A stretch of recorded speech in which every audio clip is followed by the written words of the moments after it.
정부가 쌀 소비 촉진을 위해 시작한 1,000원의 아침밥이 대학가에서 뜨거운 호응을 얻자 사업 규모를 2배 이상으로 늘리기로 했습니다. 하지만 실질적인 정책으로 정착하기 위해선 고려해야 할 점도 많은데요. 자세한 소식 석병훈 이화여대 경제학과 교수와 함께 짚어보겠습니다. 어서 오십시오. 안녕하십니까? 네, 안녕하십니까. 요즘 대학가에서 학생 식당 1,000원짜리 밥이 아주 유행입니다. 혹시나 재료가 다 떨어질까 봐 아침 일찍부터 줄까지 선다는데 이렇게 인기가 많은 이유 뭐라고 보십니까? 아무래도 지금 지난 2월 기준으로 봤을 때요. 전년 동월 대비 소비자 물가 상승률이 4.8%에 이를 정도로 물가 상승률이 높은 인플레이션 상황 하에서 모든 경제 내 전반적인 제품과 서비스의 가격이 빠르게 상승하는 고물가 상황에서 아침밥의 가격만 1,000원으로 싸니까 거기에 대한 수요가 폭발적으로 증가하는 이 경제학의 기본 원리거든요. 네. 그런 현상으로 보입니다. 아, 그렇군요. 특히나 이 해당 사업이 처음 시행된 게 2017년이었다고 하는데요. 지금에 와서야 주목받게 된 게 그만큼 고물가 시대가 됐기 때문 아닐까요? 그렇죠. 2017년만 해도 인플레이션이라는 것이 지적이 되지 않은 상황이었거든요. 그런데 지금은 뭐 모든 시청자분들이 인플레이션이라는 단어에 친숙해지셨을 정도로 뭐 고물가가 사회적인 이슈가 된 거고요. 그다음에 최근의 경우에는 뭐 식품 가격도 예외가 아니라서요. 뭐 시장에 지금 식당에서 뭐 서민 음식이라고 하는 순댓국 같은 경우도 한 그릇에 10,000원이 넘어가는 상황이거든요. 그런데 아침밥이 1,000원이면 상당히 저렴하니까 여기에 학생들의 수요가 폭발적으로 증가한 것으로 보입니다. 대학가에서 뜨거운 호응을 얻자 정부도 이 전체적인 규모를 2배 이상으로 늘리기로 했습니다. 근데 정치권도 환영하는 분위기인데 하지만 자칫 이게 포퓰리즘으로 비춰질까 우려가 되는 부분도 목소리도 나오고 있는데 예산 늘리는 것에 대해서는 어떻게 생각하십니까? 저도 이 포퓰리즘적인 성향이 있다라는 앵커님 지적에 동의합니다. 지금 정부에서도 뭐 8억 원에서 16억 원으로 반응이 좋으니까 2배 규모로 올해 사업 규모를 늘릴 것이다라고 발표를 했고요. 뭐 야당도 경쟁적으로 지금 당장 야당 소속 지자체장이랑 뭐 화상회의까지 하고 추경 편성까지 검토하겠다 지자체 단위로 뭐 이런 식으로 발표를 하기에 이르렀습니다. 그런데 지금 아직까지도 중요하게 명심해야 될 점은 고물가 상황이 끝나지 않았다는 점입니다. 지금 소비자 물가 상승률이 전년 동월 대비로 4.8%인데요. 한국은행의 물가 안정 목표인 2%와는 아직도 2배 이상의 차이가 나는 상황이고요.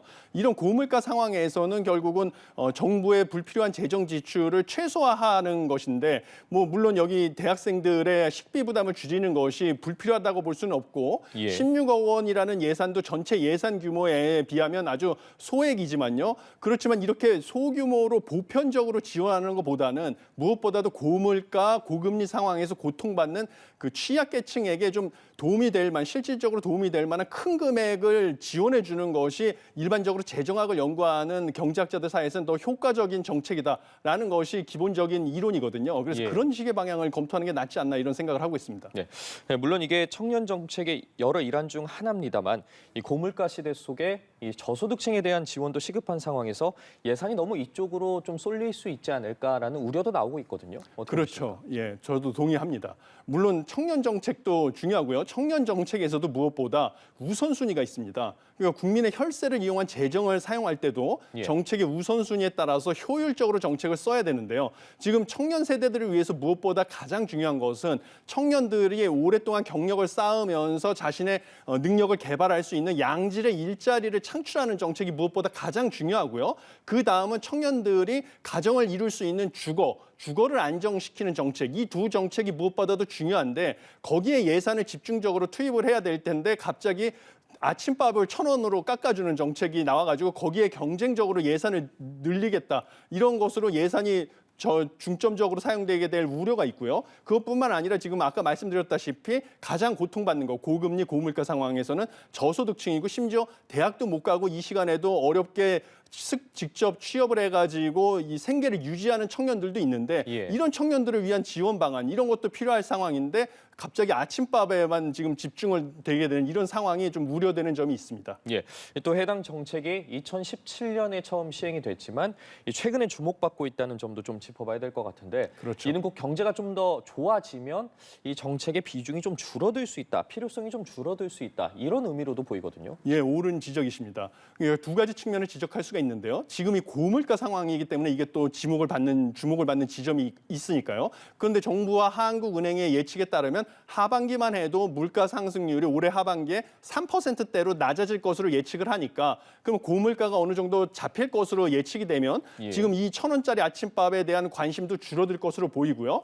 또 뿐만 아니라 경기도 뭐 상저하고가 될 것이라고 지금 기재부랑 한국은행에서 이구동성으로 얘기를 하고 있습니다. 그러면 경기 상황도 좋아지고 이러면 이 정책에 대한 좀 관심도 시들해질 가능성이 커지니까요. 지금 여기다가 모든 예산을 지금 지자체랑 정부가 다 쏟아부을 것처럼 이런 식으로 하는 것도 좀 너무 지나친 관심이 아닌가 하는 생각을 하고 있습니다. 예.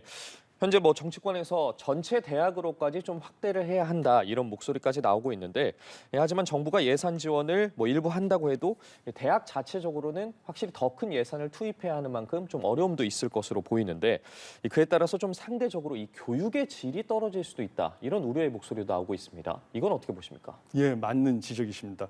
왜냐하면 애시당초 2017년에요. 이 제도가 처음 시작했을 때만 하더라도요. 정부에서 예산 지원을 1,000원을 하고요. 학생들이 1,000원을 지불하고 나머지 2,000원을 대학에서 지불하는 구조로 출발을 했습니다. 예. 그러니까 처음부터 대학의 부담이 제일 컸던 것이죠. 그런데 최근에 물가 상승까지 감안을 하면 여전히 정부에서 1,000원을 지원하고 학생들이 1,000원을 지불하고 나머지 추가적인 부분은 무조건 다 대학에서 지불하게 돼 있습니다. 그리고 정부가 나서 가지고 식단의 질을 점검하겠다라고 얘기를 하니까 뭐 대학의 부담이 상당히 큰 것은 뭐 불을 보듯 뻔한 상황이고요. 그러면 대학의 입장에서는 지금 뭐 고물가 상황에서 뭐 부모님들, 학부모님들의 뭔가 피와 같은 그 소득으로 납부하는 등록금을 또 추가적으로 인상하기도 어려운 상황인데 그 등록금, 소중한 등록금을 갖다가 우선순위를 이용해가지고 여러 가지에 배정을 해야 되는데 그걸 갖다가 지금 아침밥을 깎아주는 데다가 쓰기는 어려운 상황입니다. 대학의 근본적인 기능을 우리가 생각을 해야 되는데요.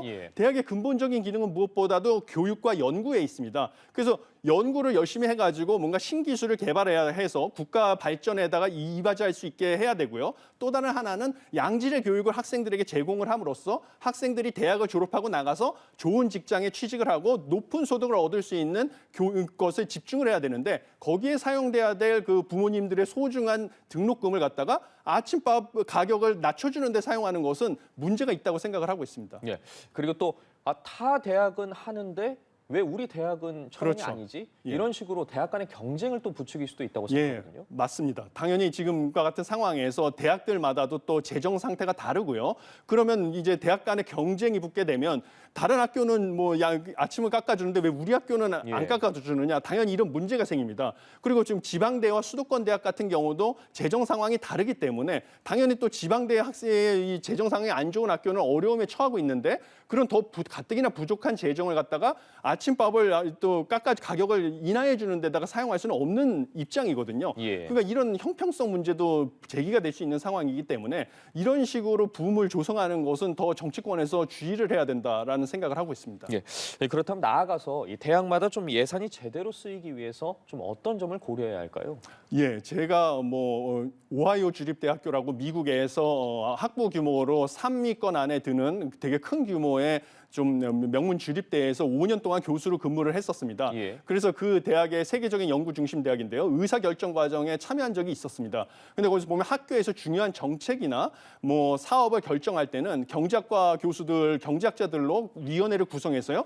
경제 모형을 만들어 가지고 실제로 그 사업의 효과를 갖다가 철저하게 분석을 한 다음에 효율성 단위로 정성적으로 평가를 해가지고 정량적, 정성적으로 평가를 해서 예산의 우선순위를 배분을 했었습니다.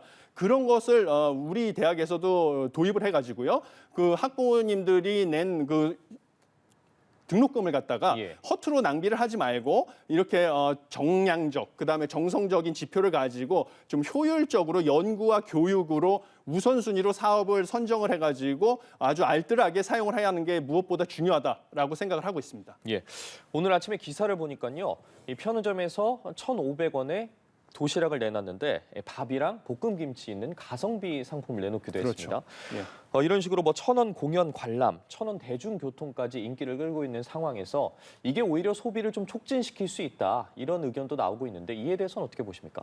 예, 뭐 그 소비를 촉진시키는 거는 가능합니다. 왜냐하면 아까 말씀드렸다시피 경제학에서 어떤 지금 인플레이션 상황에서 전반적으로 다른 제품의 가격은 오르는데 이것만 1,000원으로 가격이 묶이면 해당 제품의 수요는 폭발적으로 증가를 하거든요. 근데 예를 들면 뭐 공연 관람 같은 거의 가격을 1,000원으로 묶어 놓으면요. 공연을 보러 나와서 뭐 음식도 사 먹고 이러면서 연관 소비가 촉진되는 효과는 있습니다. 그렇지만 뭐 정부가 나서서 인위적으로 가격을 통제하는 것은 자유시장 경제 상황에서 다른 부작용을 만들 수가 있습니다. 그렇지만 이런 정책도요, 정책의 목표를 생각해가지고 효과적으로 쓰면 뭐 효과를 볼 수가 있는데요. 예를 들면 대중교통의 가격을 할인해 준다는 것은 제일 최근에 그 에너지 낭비가 문제가 되고 있는데요. 우리 경상수지 적자의 큰 원인 중에 하나로 에너지 수입의 증가 요인이 돼서 하는데 대중교통의 가격을 할인해 준다고 하면 에너지를 절약을 촉진하는 좀 순기능이 있는 측면이 있고요. 그다음에 뭐 문화 공연 관람 같은 경우는 뭔가 국악같이 지금 뭐 인기는